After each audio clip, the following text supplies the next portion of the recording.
na mosala nanga na bisumba nanga tu es mon âme secrète na mosala nanga tu es ma stratégie secrète. Fidèles téléspectateurs, amis de bonnes images, comme on le dit, aujourd'hui Profil reçoit pour vous un autre invité d'une autre catégorie avec laquelle on va commencer. Il s'agit d'un pasteur, un serviteur de Dieu, qui va nous faire l'honneur de nous expliquer un peu c'est quoi, c'est comment, et on sera très instruits. Bienvenue, pasteur. Merci beaucoup, nous sommes là. Est-ce que ça va? Oui, ça va par la grâce de Dieu comme nous avons l'habitude de le dire. Oui. Pouvez-vous nous définir un peu le pasteur, le pastorat, c'est quoi? Oui, le pastorat, c'est l'un des ministères qui se retrouve dans la Bible. C'est Dieu qui a appelé beaucoup de gens, il leur a donné des tâches. La Bible dit, il appelle les uns comme apôtres, les autres comme prophètes, les autres comme pasteurs, prophètes, évangélistes. Donc ce sont des tâches que les gens reçoivent comme ça pour l'édification de l'œuvre de Dieu en général. Voilà un peu, pasteur, c'est l'une des tâches que nous recevons de la part de Dieu. Merci, c'est bien clair.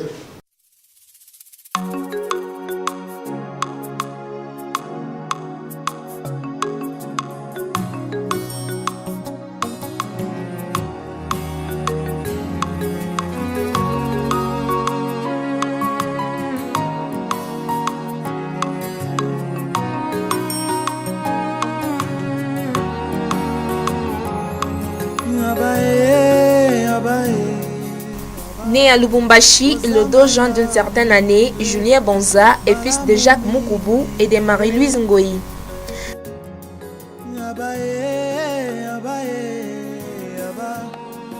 Troisième de la famille, Julien Bonza est issu d'une famille de 4 enfants.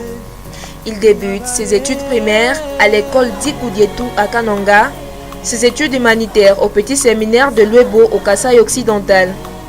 Julien Bonza est passé par la faculté de médecine de l'université de Lubumbashi. Il a eu également à faire plusieurs formations dans différents domaines, entre autres, formation en missiologie, formation en Mission Exposition Training à Pretoria, en Afrique du Sud. Marié au pasteur Deborah Bonza, Julien Bonza est révérend pasteur, responsable du ministère international de Génération Joël Likasi, qu'il dirige depuis plus de 20 ans, avec 8 secteurs à sa charge.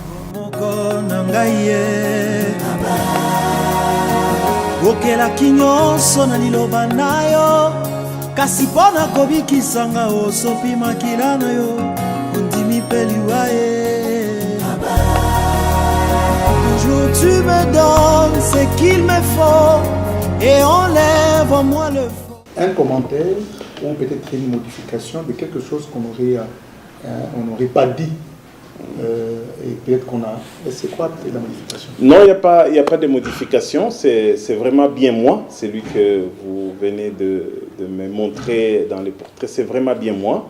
Il n'y a pas de rectification. Et d'ailleurs, je suis content comme ça qu'on puisse parler de moi par une tierce personne. Comme ça, je me découvre aussi. Les secteurs, c'est quoi les termes? Oui, les secteurs, c'est ce que les autres communautés appellent paroisses. Okay. Nous appelons les termes secteurs, c'est un terme français qui veut dire nous sommes d'une même famille, mais les autres évoluent dans un autre lieu, dans un autre quartier, voilà. Pour bien comprendre, c'est ce que les autres appellent paroisse. Nous avons une paroisse à Kikula, nous avons une autre, toujours la même église. Alors, toujours les ministères Génération Joël, quand nous parlons des secteurs, c'est que nous sommes en train de désigner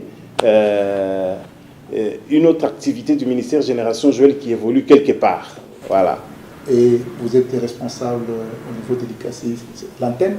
Oui, nous appelons la représentation de la ville, nous la nommons antenne. Voilà, Dieu nous a fait grâce, nous a fait honneur d'être les dirigeants, les pasteurs responsables du ministère Génération Joël à l'ICACI. Et par ce quoi, être aussi représentant du visionnaire dans cette ville. Merci beaucoup. Je sais que vous êtes né d'une famille, issu d'une famille de 4 personnes, comme on a dit. Je voulais un peu savoir les comportements d'abord des parents. Papa, maman, les deux, comment ils se sont comportés par rapport à votre cheminement.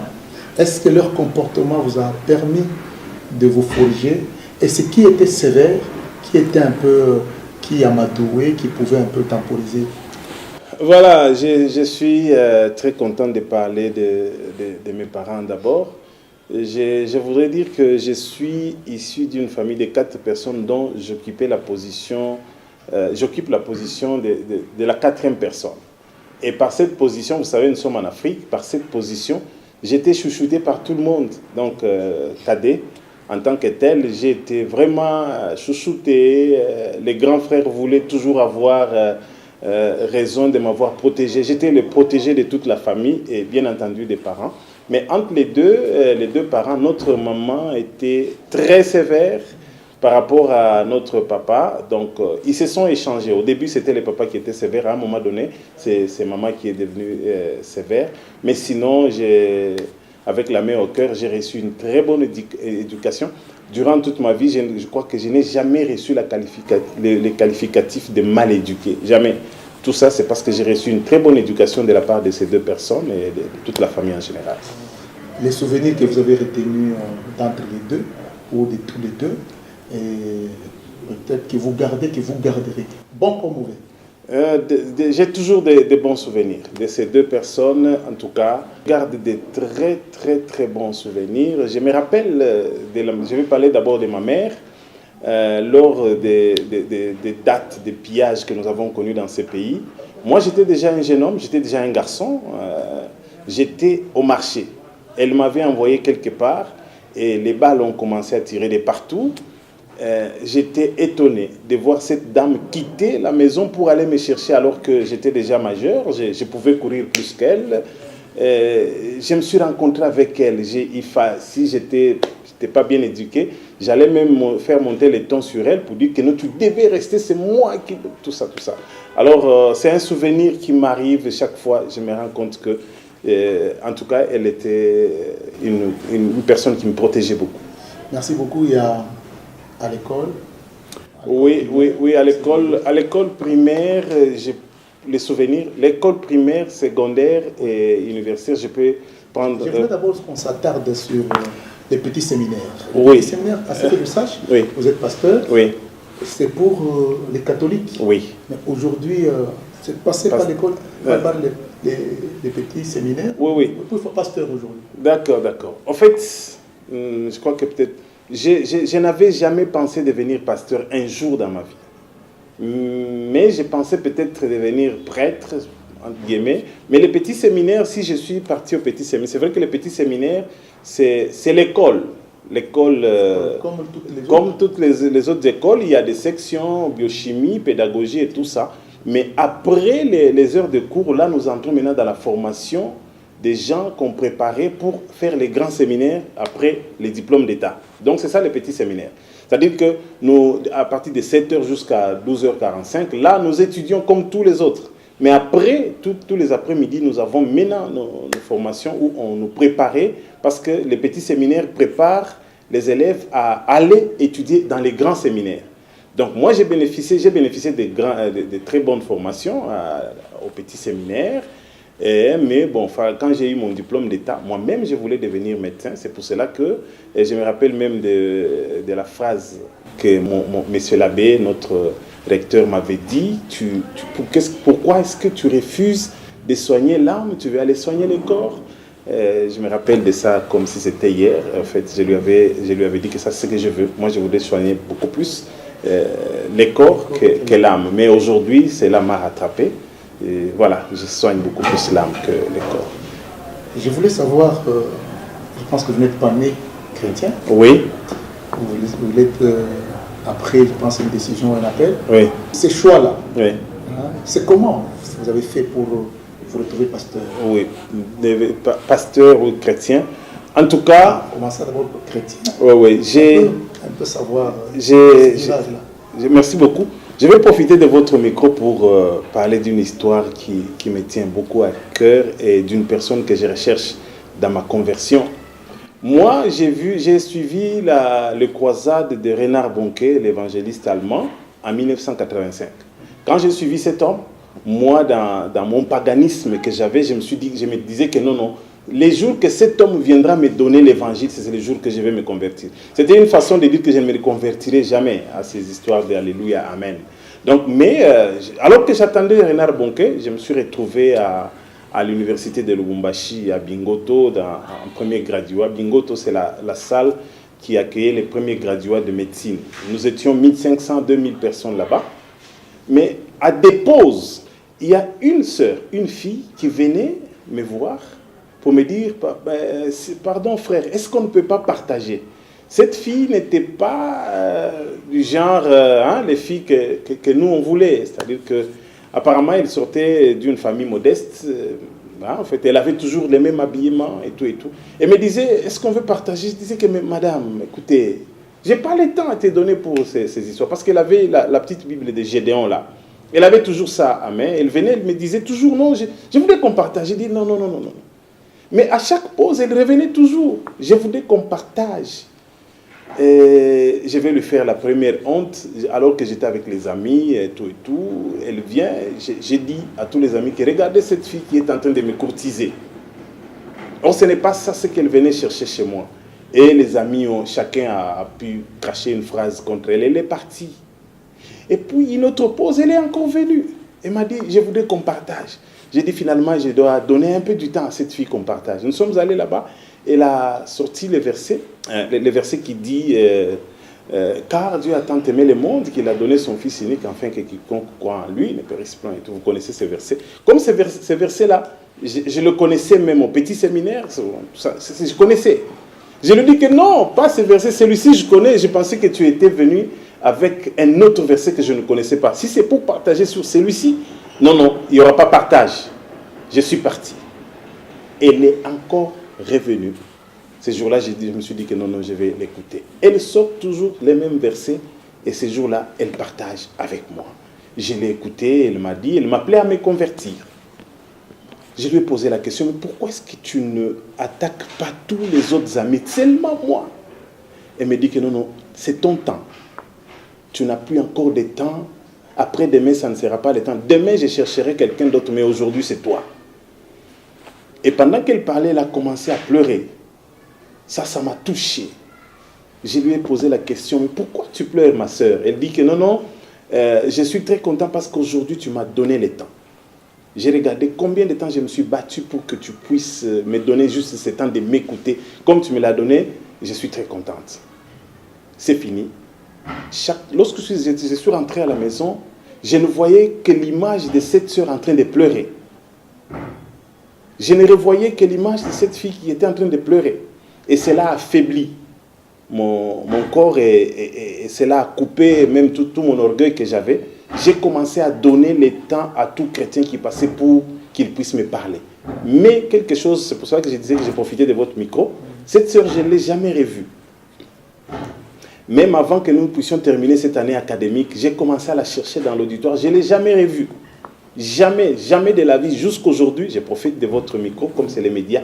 Si elle peut me suivre quelque part, j'ai besoin de rencontrer encore une fois de plus cette sœur qui m'a attaqué, qui a mis une sémence qui jusqu'à aujourd'hui est en train de bouillonner et ne peut pas me lâcher. Donc voilà, c'est comme ça, c'est parti de cette sœur que j'ai écouté une autre personne et finalement l'évangile est venu jusqu'à tel point que je recevrai une invitation à une veillée du ministère Génération Jeune. Là, nous sommes ici à Likasi.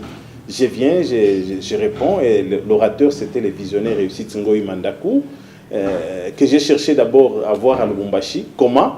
Parce qu'à l'Inilu où nous étions, on nous a dit que non, il y a un homme au Bel-Air qui est en train de prier pour les gens et les gens étaient en train de tomber, même si tu vas au mur, tu vas tomber comme ça et tout. On nous avait tellement parlé de lui que j'étais parti du campus jusqu'au Bel-Air pour aller le voir. Mais ce jour-là, je ne l'avais pas vu. Mais si je l'avais vu ce jour-là, je ne sais pas que deviendrait ma vie spirituelle. Alors, quand je suis invité à la Génération Joël, à une veillée, je pars, c'est lui qui vient. Il prêche et j'ai mordu, c'est ces jours-là qu'il m'a oint. J'étais oint, ces jours-là, c'était les jours magiques de ma vie. Mais ce n'est que plus tard que je saurai que cet homme, c'est la même personne que tu allais voir au Bel-Air, que tu n'avais pas rencontré ces jours-là. Et c'était parti, j'avais déjà accepté Jésus-Christ comme Seigneur et Sauveur, et je le servais déjà. Le pasteur appelle les... Ah voilà, le pasteur, en fait, même quand je me suis converti, j'étais toujours dans mon orgueil, je disais que non, je me suis converti, en tout cas c'est vrai, j'accepte Jésus-Christ comme Seigneur et Sauveur. Je vais le servir, mais étant médecin, et puis je serai là, je viens à l'église, je me mets là, j'observe et tout. Et c'est parti comme ça jusqu'à tel point, bon, j'ai eu trop de problèmes dans la vie, et j'ai continué. Les problèmes marcelés dans la vie, ces problèmes-là me poussaient à chercher encore davantage Dieu. J'ai cherché Dieu, jusqu'à tel point que c'est lui qui était notre pasteur, devait quitter pour aller vivre à Lubumbashi. Et il m'a appelé, il m'a dit que non, de la manière dont il a causé avec Dieu, c'est moi qui devrais rester avec l'église comme pasteur. Je lui ai dit, c'était impossible, je ne pouvais pas. En tout cas, cherchons quelqu'un d'autre. Nous avons parlé avec lui. Nous avons cherché même quelqu'un d'autre à qui nous avons. J'ai dit que c'est vrai que vous avez eu des capacités à moi, mais moi je vais aider cette personne.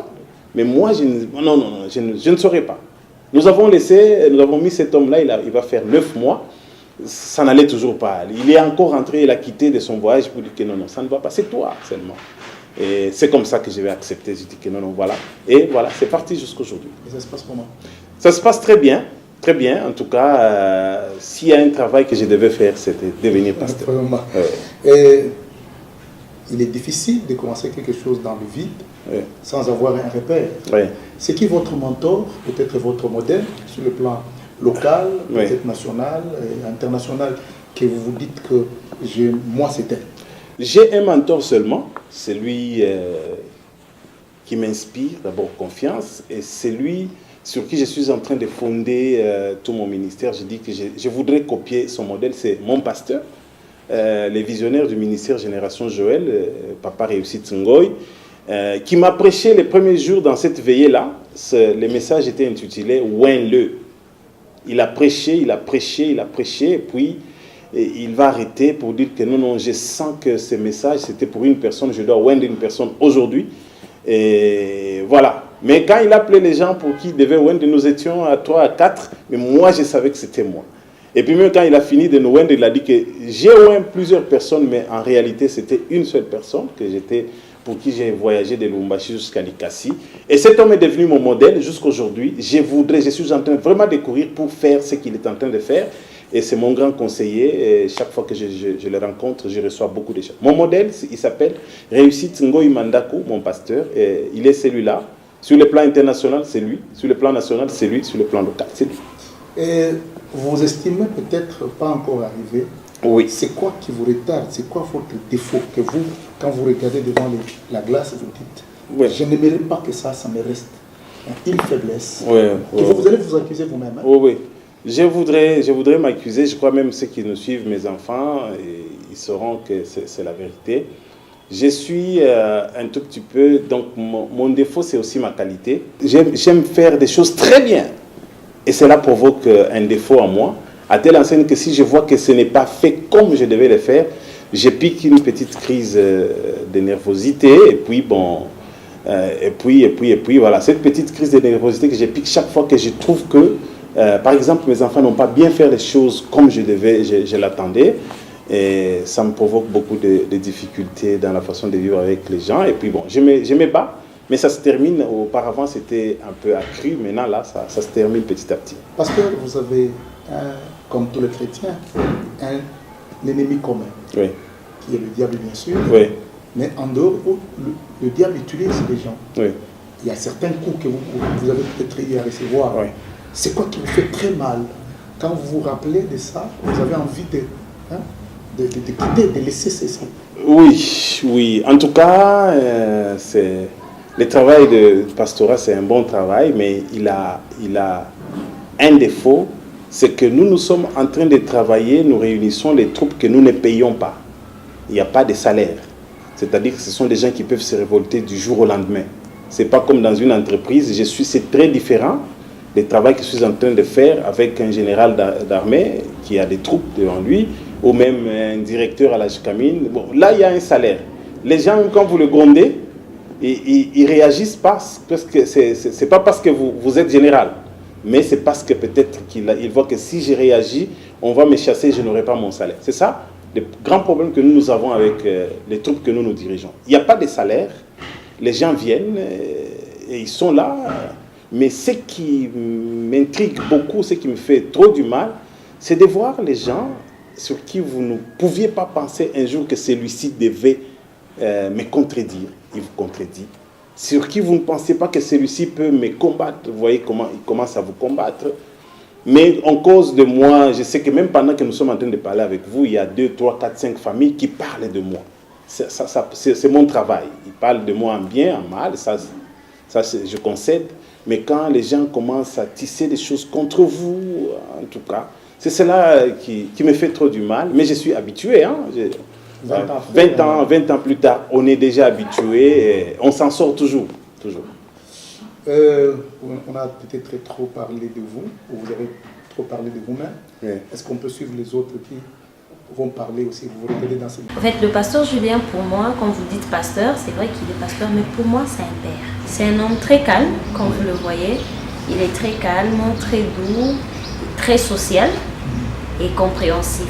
Il est très compréhensif, il accueille tout le monde, il comprend tout le monde. C'est un homme qui écoute beaucoup. Il écoute beaucoup et surtout très sage. Et quand vous voyez, toute personne a toujours besoin d'avoir quelqu'un qui l'écoute et qui le comprenne.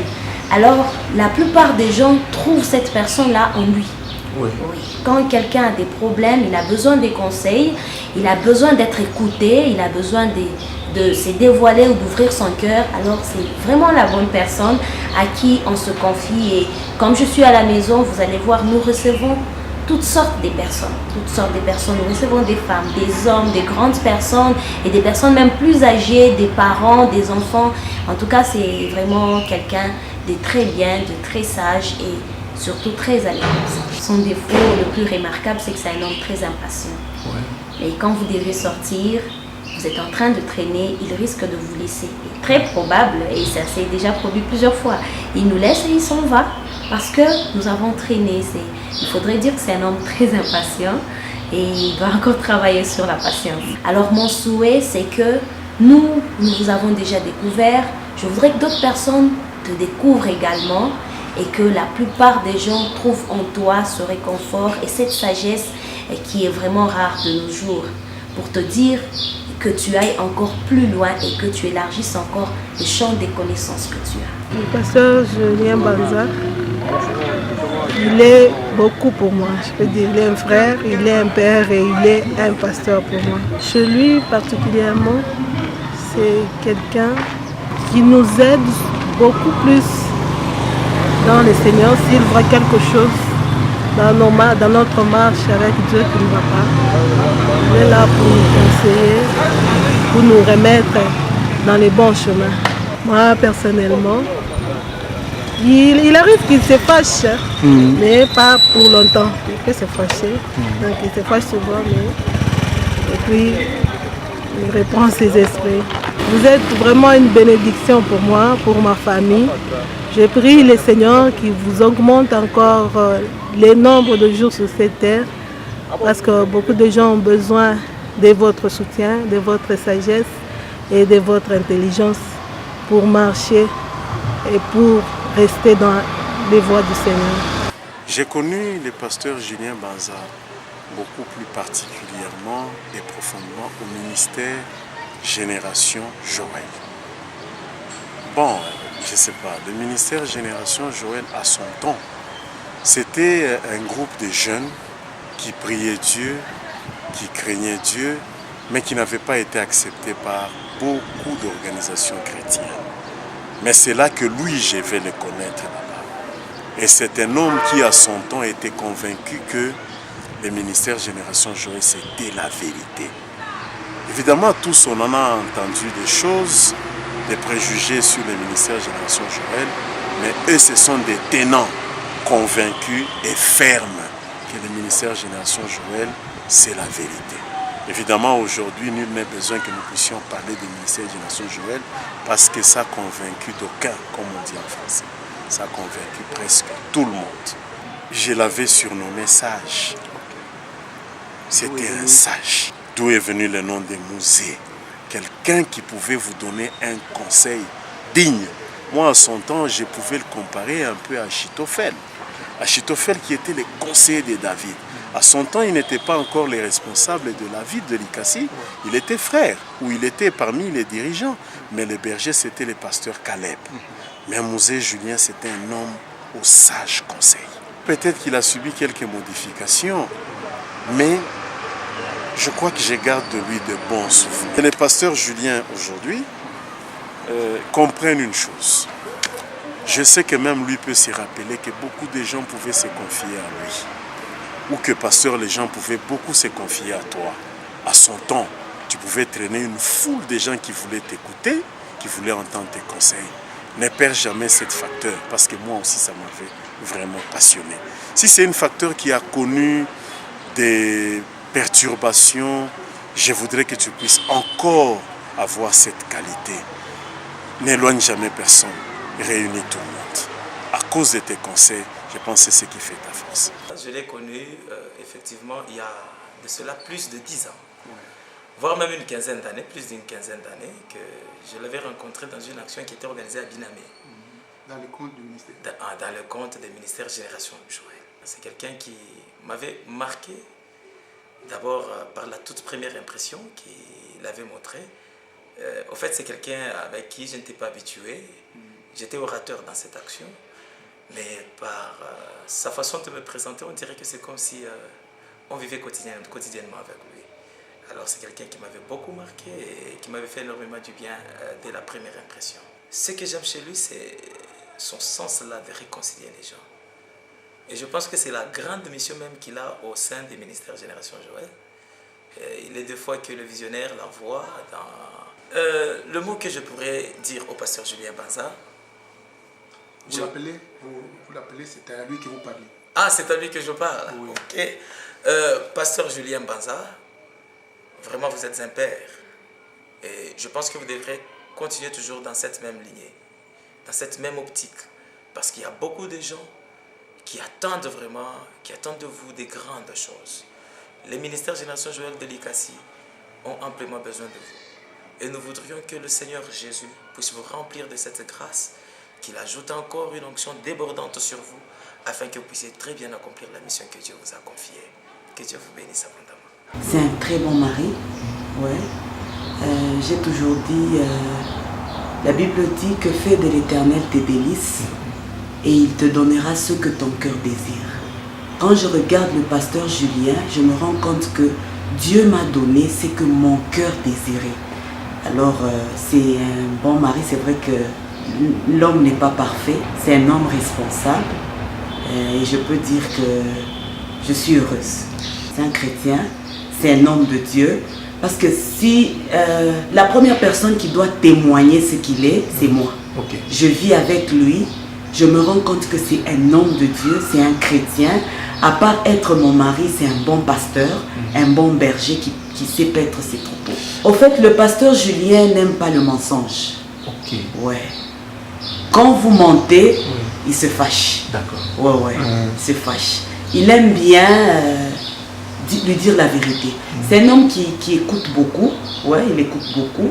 Donc si tu as un problème, si tu as commis un forfait, il préfère mieux lui dire la vérité. J'ai fait ça, j'ai fait ça, j'ai fait ça. Je reconnais que j'ai fait ça. Il aime beaucoup reconnaître ses défauts. Donc quand quelqu'un reconnaît ses défauts, il aime. Mais quand vous ne reconnaissez pas, vous arrivez à mentir là, il se fâche. Okay. Ouais, il est un peu épidermique là, un peu pardonné là, il pardonne. Il a vraiment un grand cœur, un très grand cœur. En tout cas, je voudrais te dire, mon chéri, je t'aime beaucoup.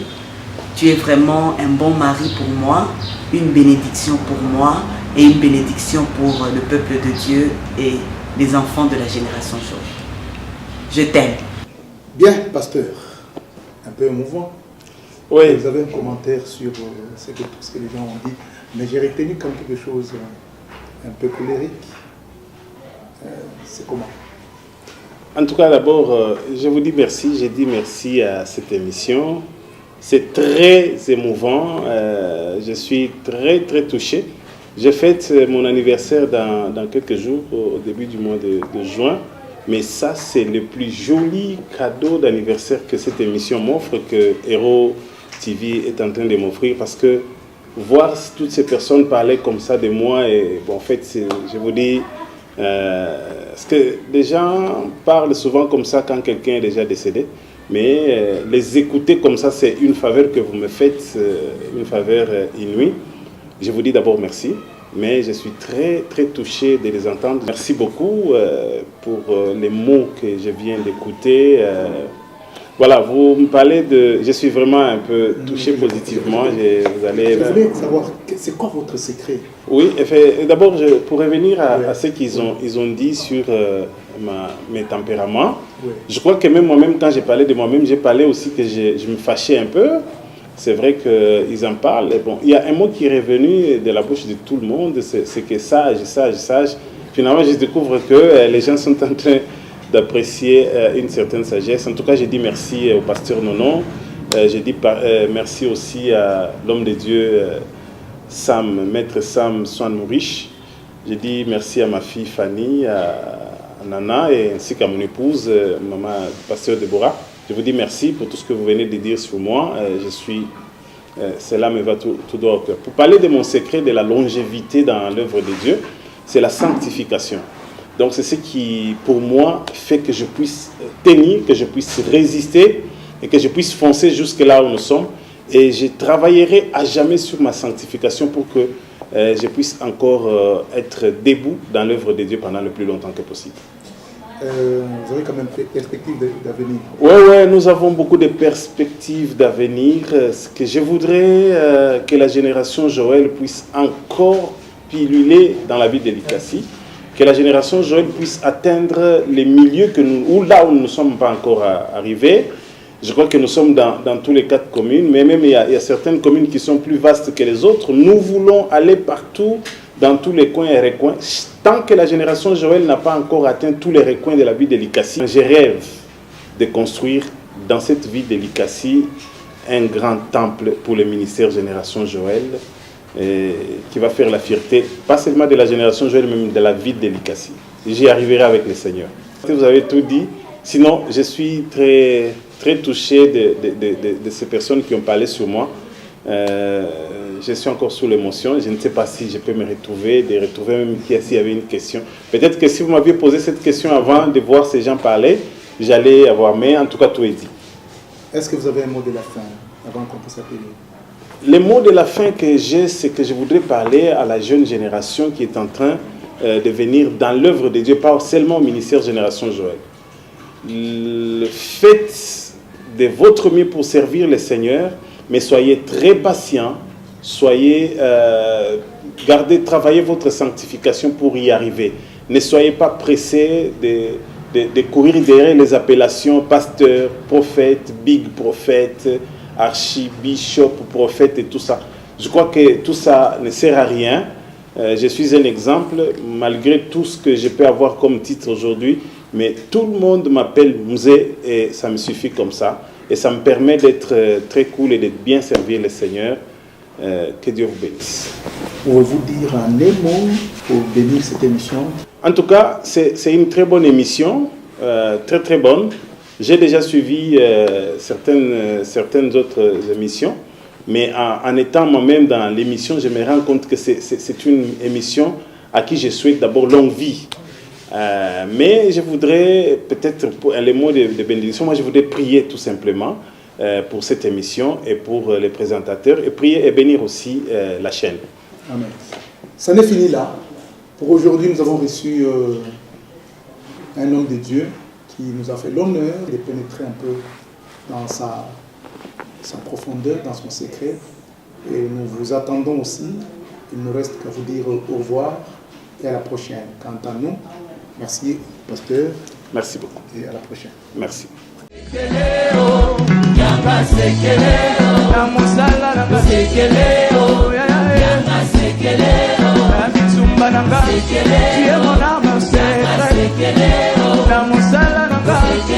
ma stratégie secrète.